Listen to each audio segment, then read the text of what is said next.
dan puan-puan akan disajikan dengan ucapan motivasi pagi yang bertajuk Drive to Heaven yang akan disampaikan oleh tak lain tak bukan Tok Bat kita. Dengan segala hormatnya, majlis mempersilakan Yang Hormat Datuk Haji Badli Shah bin Haji Alauddin, Imam Besar Masjid Negeri Sultan Ahmad I.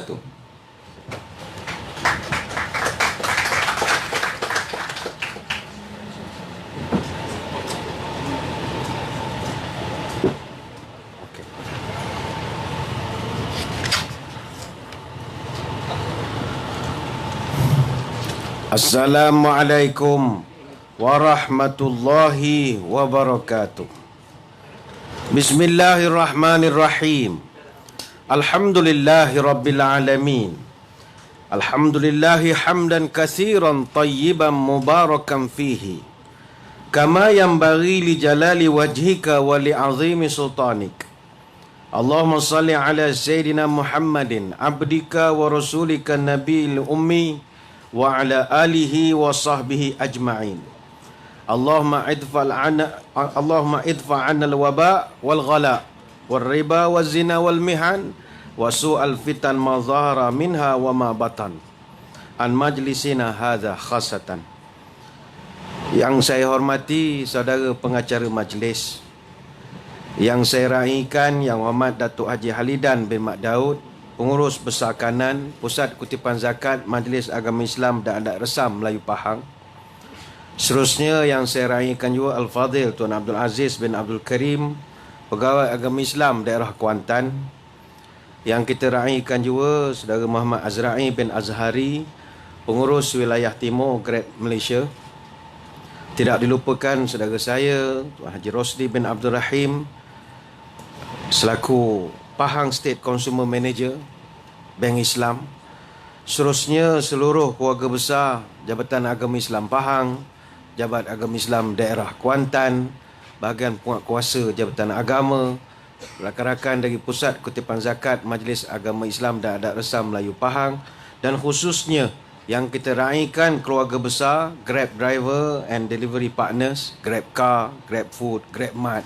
Mudah-mudahan dirahmati Allah sekalian. Syukur pada pagi ini, sambil-sambil kita duduk beramai-ramai berbincang-bincang tentang bagaimana untuk melakukan sinergi antara rakan-rakan Grab dan juga Pusat Kutipan Zakat, kita isikan dengan sedikit tazkirah, moga-moga bermanfaat.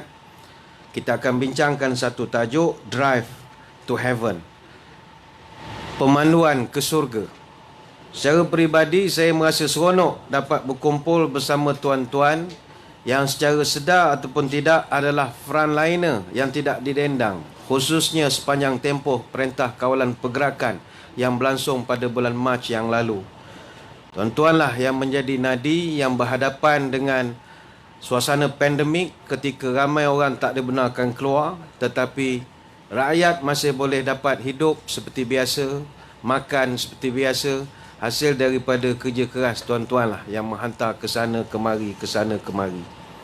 Dan pekerjaan tuan-tuan ini adalah pekerjaan yang mulia di sisi agama. Apa sebab? Pertama, kerana tuan-tuan puan-puan meringankan beban orang. Meringankan beban orang ini mulia.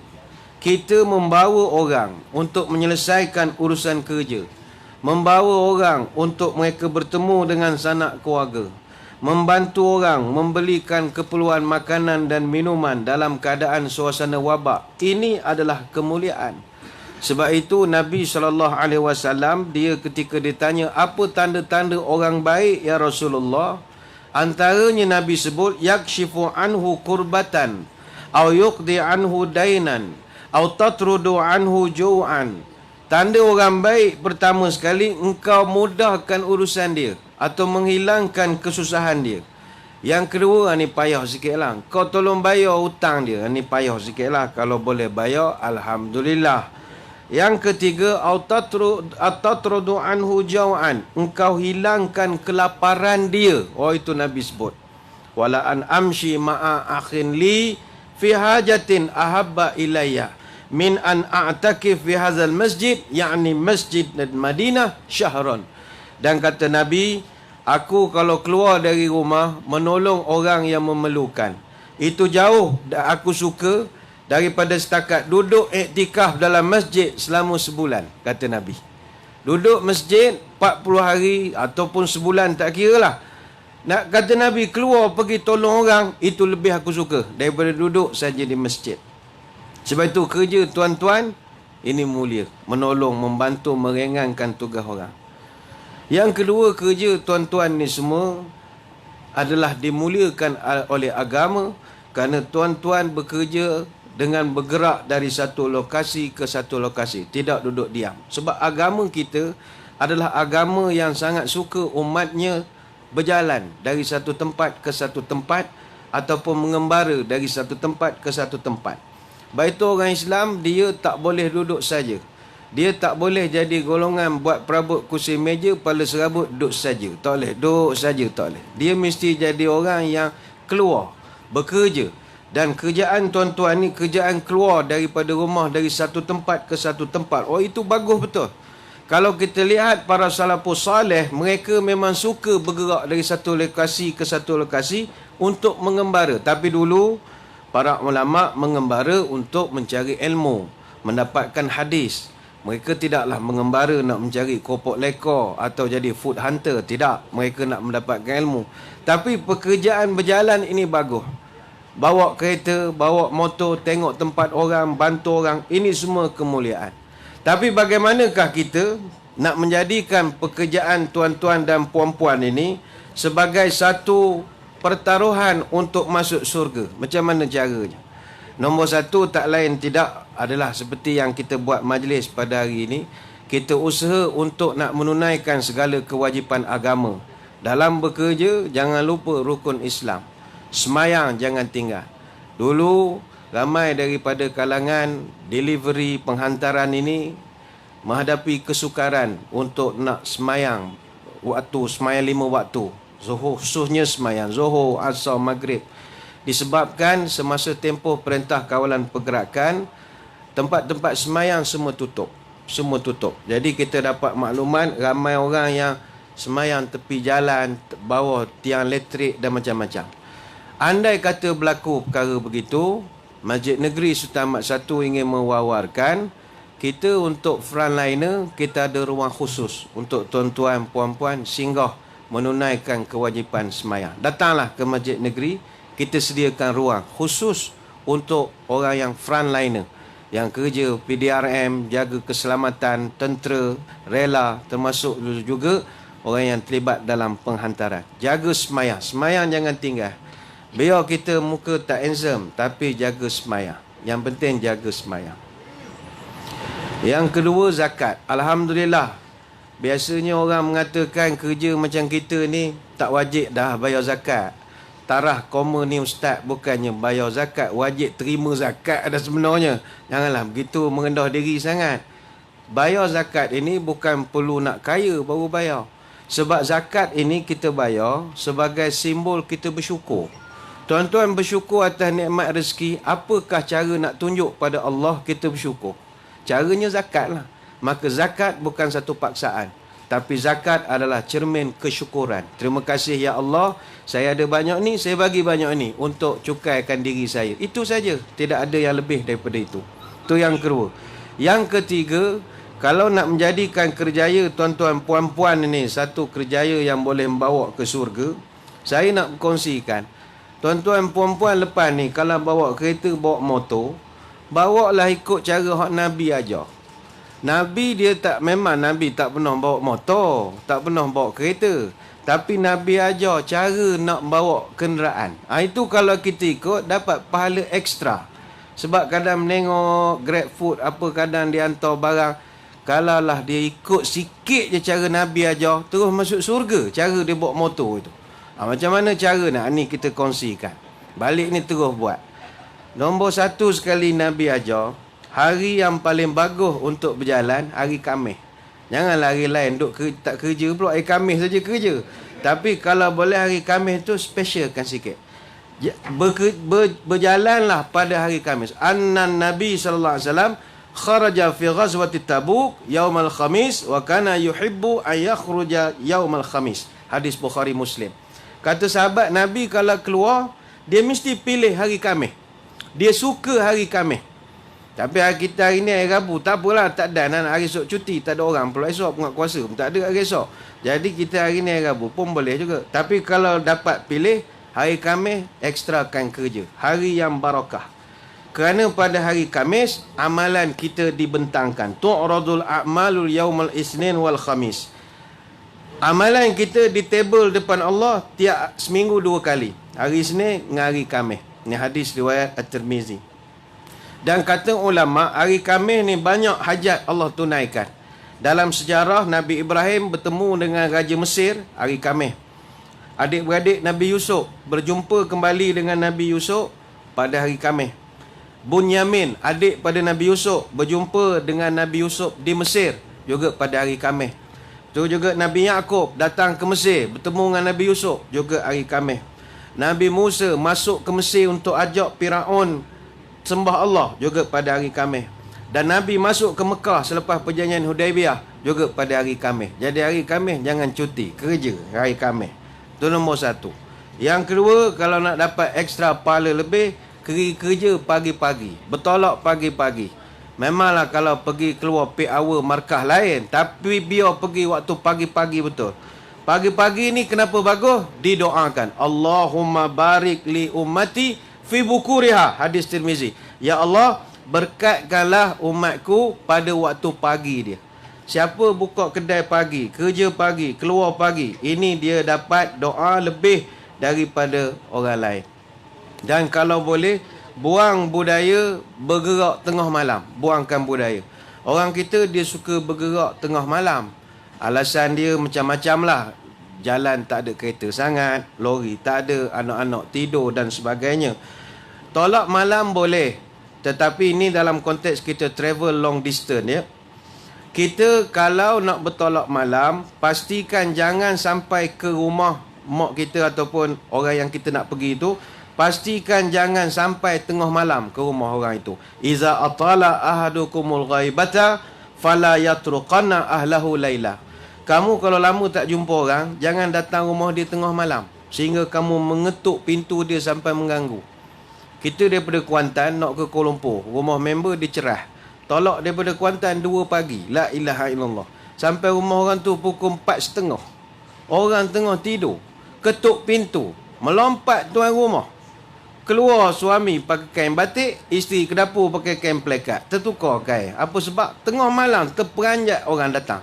Tidak boleh datang secara mengejut-mengejut pada waktu tengah malam. Dan Nabi SAW, dia suka kalau sampai ke satu destinasi pagi. Kana Rasulullah SAW la yatruku ahlahu laila wa kana ya'tihim ghudwatan aw ashiyatan. Hadis Bukhari Muslim.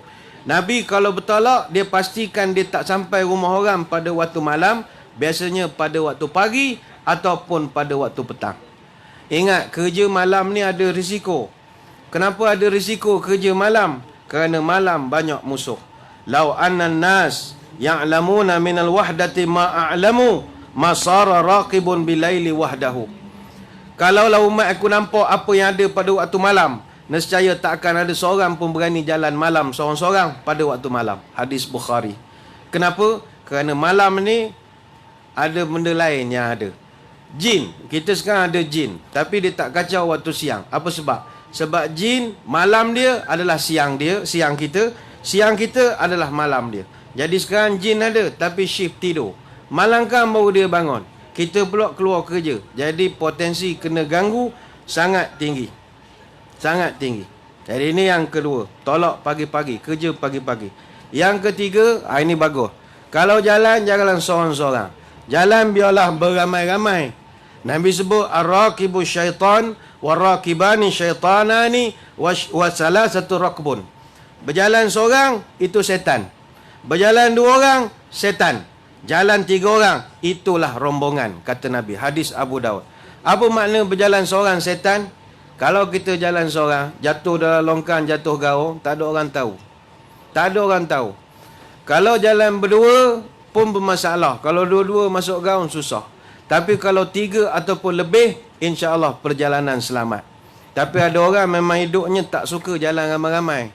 Kalau pergi luar negara, dia suka pergi seorang. Katanya ngapa tak suka bawa orang? Tak boleh pecah rahsia. Dia kata banyak orang bocor rahsia, membawang sana sini, update status, habis orang tahu aku pergi urut kaki, aku pergi mana, jadi susah. Jadi dia suka pergi seorang. Itu kalau mati keras seorang saja, tak ada orang tahu. Itu yang ketiga. Yang keempat, ini Nabi pesan, kenderaan hendaklah sentiasa diselenggara ataupun diservis. Walaupun zaman Nabi tak ada kereta motor, tapi Nabi pernah nampak seorang sahabat tunggang unta yang sangat kurus masa musafir. Lalu Nabi panggil dia, Nabi tegur, ittaqullah fi hadhil bahaimul ma'jama farkabuha salihatan wa kuluha salihatan. Hadis Abu Daud. Takutlah kamu kepada Allah bila melihat haiwan yang tak boleh berkata-kata ini. Tungganglah dengan baik dan berilah dia dari makanan yang baik-baik. Maknanya kereta dengan motor kita, janganlah tuan minyak jalan. Jagalah kebajikan dia. Kereta motor dia ada perasaan, makhluk.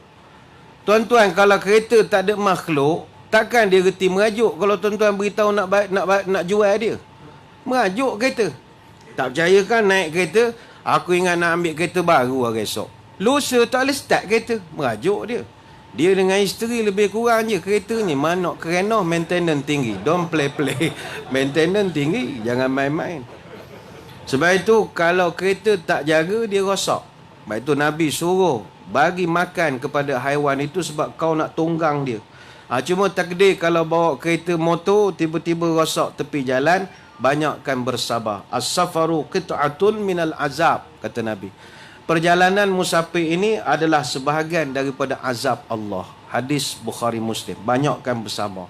Itu yang keempat. Yang kelima, sebelum bergerak, ini banyak saya menengok kadang-kadang dia tidak buat. Boleh buatlah dapat pahala. Sebelum bergerak, buatkan satu amalan. Ni Nabi ajar. Kata Ibnu Umar, anna Rasulullah sallallahu alaihi wasallam iza stawa ala ba'irihi kharijan ila safar kabbara thalathan thumma qala subhanallazi sakharana hadza, sampai habis. Hadis Muslim. Kata Ibn Umar, Nabi kalau naik unta, naik kenderaan, dia akan bertakbir 3 kali, kemudian dia membaca doa musafir. Hadis Muslim. Pernah sekali sahabat tengok Sayyidina Ali radhiyallahu anhu naik kuda. Kata sahabat, falamma wada'a rijlahu fir rikab qala bismillah. Kami tengok Ali naik saja kuda dia pegang saja kuda, dia baca bismillah. Falamma stawa ala dhahriha qala alhamdulillahillazi sakhkhara lana hadza, sampai habis. Bila dia naik saja atas seat kuda itu, dia baca doa musafir. Summa qala alhamdulillah salasa marrat, dia baca alhamdulillah 3 kali. Summa qala Allahu akbar salasa marrat, dia baca takbir 3 kali. Summa qala subhanaka inni zalamtu nafsi faghfirli fa innahu la yaghfiru dzunuba illa anta, dia istighfar pula. Summa dhahika, kemudian sahabat tengok Ali ketawa. Ha. Sahabat heran, lantas mereka tanya, Ali, apa mu jadi gini? Tadi molek dah pegang pegang kuda, baca bismillah, baca doa, takbir, tahmid, bagai-bagai. Ujung-ujung ketawa. Apa cerita? Ali pun kata, awak punya soalan sama macam kawan punya soalan ketika kawan melihat Nabi buat benda yang sama, kata Ali. Aku pernah tengok Nabi, dia pegang kuda, dia baca bismillah, dia naik kuda, dia baca doa musafir, kemudian dia Allah Akbar 3 kali, kemudian dia alhamdulillah 3 kali, kemudian dia istighfar, kemudian dia ketawa. Ha. Aku pun tanya, ya Rasulullah, apa hal ketawa? Maka kata Nabi, aku ketawa sebab aku diberitahu oleh malaikat Allah akan ampunkan dosa, semua dosa orang yang baca apa yang aku baca tadi. Hadis riwayat Abu Daud. Jadi tuan-tuan dah dapat satu ilmu. Habis majlis sinergi ni sekarang, pegang saja motor, baca bismillahirrahmanirrahim. Duduk atas kursi, subhanallazi sakhkhara lana hadza wa ma kunna. Start motor, bengong. Alhamdulillah dulu, boleh start lagi motor aku. Alhamdulillah. Masuk gear, kelengkar. Allahu akbar. Sebelum perih minyak, Astaghfirullahalazim. Hujung tu ketawa sikit. Ha. Member pun tanya, "Bapa mu balik masjid negeri kau gila aku tengok." Bapa gelak tuan-tuan kau. Mu punya soalan sama dengan Sayyidina Ali punya soalan kau kata. Terus ceramahlah sekejap untuk dia 3 minit. Jadi balik tuan-tuan dan puan-puan boleh dah buat satu amalan. Lepas tu Nabi ajar nombor 6. Bila naik bukit, mesti banyakkan takbir. Iza sa'idna kabarna wa iza anzalna sabahna. Hadis Bukhari. Kami para sahabat kalau naik bukit, kami akan bertakbir.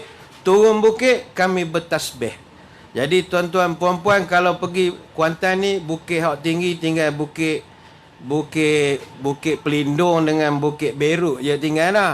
Tapi bukit Sekilau pun boleh lah. Nama pun bukit lagi. Bukit Sekilau, bukit Setongka, Bukit Go. Hantar ke Bukit Go? Jauh sangat tak? Tak hantar Bukit Go. Bukit Sagu lagi lah jauhnya. Asalkan bukit je, baca je lah Allahu Akbar. Allahu Akbar, Allahu Akbar, Allah. Berserah banyak bukit belah Pelindung. Naik Allahu Akbar, Allahu Akbar, Allahu Akbar. Orang tepi jalan tengok, siang geng-geng Grab ni ya. Susah nak gaya. Takbir saja. Turun bukit, Alhamdulillah. Sebab turun tu bersyukur lah. Alhamdulillah. Subhanallah, Subhanallah, Subhanallah. Dapat pahala free. Yang terakhir, Nabi betul-betul mengajarkan, bila singgah di mana-mana, pergi rumah orang, pergi kampung orang, jangan lupa baca doa untuk protect diri kita. Pagar diri kita. Kita ni masuk rumah orang, masuk kampung orang. Kita tak tahu rumah tu ada apa. Tantah hari ni ada orang datang esok, punya kubur je tu. Mana tahu. Hantu pun pandai order juga. Jangan main-main sekarang. Hantu pun order. Sushi King juga. Jangan main-main. Tengok rumah buruk dah esok ni. Jadi kena ada protection sikit lah. Mungkin ada tuan-tuan perempuan ni ada anak kecil. Jangan main-main kita balik-balik geram, merau anak. Ada benda-benda yang kita bawa balik ke rumah. Sebab itu, man nazala manzilan summa qal a'udzu bi kalimatillahi tammah min syarri ma khalaq lam yadurruhu syai'un hatta yartahil min manzilihi zalika. Hadis Muslim. Siapa-siapa yang singgah di sebuah tempat, bacalah a'udzu bi kalimatillahi tammah. Hadis ni panjanglah kalau nak baca doa. Min syarri ma khalaq. Aku berlindung daripada benda yang aku tak nampak dan benda-benda yang jahat. Siapa-siapa yang baca doa ini, dia takkan diganggu daripada tempat situ sampailah dia selesai meninggalkan tempat tersebut. Jadi elok pergi mana-mana, kita tak tahu ilmu orang, kita tak tahu rumah orang tu ada apa, bacalah sikit sebanyak doa. Saya kira sekadar itu je lah sembang-sembang kita pada pagi ni. Walaupun banyak perkara nak dibincangkan, tapi acara kita masih lagi panjang. Sekali lagi saya mengucapkan tahniah kepada Pusat Kutipan Zakat, Majlis Agama Islam dan Adat Rasa Melayu Pahang yang telah berjaya mengadakan satu sinergi dengan Grab, satu nama besar khususnya di negara kita ini. Moga-moga dengan sinergi ini akan membuka ruang pula kita bekerjasama mengadakan sinergi dan dengan rakan-rakan kita yang lain dalam bidang penghantaran ini. Moga-moga usaha ini diberkati oleh Ilahi. Saya kira sekadar itu. Terima kasih atas perhatian. Mohon maaf sebarang kekurangan. Bertemu lagi pada lain-lain kesempatan. Billahi taufik wal hidayah. Assalamualaikum warahmatullahi wabarakatuh. Wallahu a'lam.